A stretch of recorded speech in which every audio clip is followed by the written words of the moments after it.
Hi friends, இன்னைக்கு நோன்பு திறக்கிறதுக்கு ஏதாவது வெளியே வாங்கலாமா அப்படின்னு வந்த இடம் தான் அந்த அரசன் ஃபுட் பாக்ஸ். இது வந்து மேலப்பாளையம் சந்தை அலங்கார் தியேட்டர் பக்கத்தில் இருக்குது. சரி, இங்கே சமோசா சூப்பராகவே இருக்கும். சிக்கன் சமோசா ஒன்று 10 ரூபா தான். நான் போகும்போது சூடாகவே சமோசா போட்டிருந்தாங்க. ஆனால் எனக்கு ஒரு 12 சமோசா கொடுங்க சொல்லி பார்சல் வாங்கிட்டு அதுக்கப்புறம் வீட்டுக்கு வந்து பார்த்தோம் அப்படின்னா வழக்கம் போல் பள்ளிவாசலேருந்து நோம்பு கஞ்சி வந்துருந்துச்சு. சிக்கன் நோம்பு கஞ்சி, சூப்பரான சர்பத்து, நன்னாரி சர்பத்து, வீட்டிலேயே போட்ட பருப்போட. ஸோ இது எல்லாமே வச்சு சூப்பராக நோம்பு திறந்துடலாமே அப்படின்னு எல்லாருமே உட்காந்தாச்சு. சரி, இது மட்டும் தான் இருக்குதா அப்படின்னு பார்த்தோம் அப்படின்னா கிடையாது.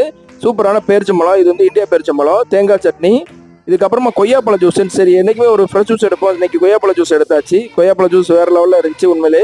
இதுக்கப்புறம் குழந்தைங்க எல்லாருமே நோம்பு திறக்கிறது ரொம்பவே ஆவலை வெயிட் பண்ணிட்டு இருந்தாங்க பாங்க சொல்றதுக்காக. சரி, பாங்க எப்படா சொல்லுவாங்க அப்படிங்கிற மாதிரி எல்லா குழந்தைங்களுமே வெயிட் பண்ணிட்டு இருந்தாங்க. குழந்தைங்க, எங்கள் அப்பா எல்லாருமே நோம்பு தான். சரி, பாங்க சொல்றாங்களா அப்படின்னு பார்த்தோம் அப்படின்னா பாங்க சொல்லிட்டாங்க. அதுக்கு முன்னாடி இந்த குட்டி பையன் எடுத்து குடிச்சிட்டான். சரி, சின்ன பையன் தானே, பிரச்சனை கிடையாது. ஏன்னா அவன் நோம்பு வைக்கல. ஏன்னா குட்டி பசங்க யாருக்குமே நோம்பு வைக்க தேவையில்லை. சரி, ஒரு வழியா பாங்க சொல்லியாச்சு. எல்லாருமே நோம்பையும்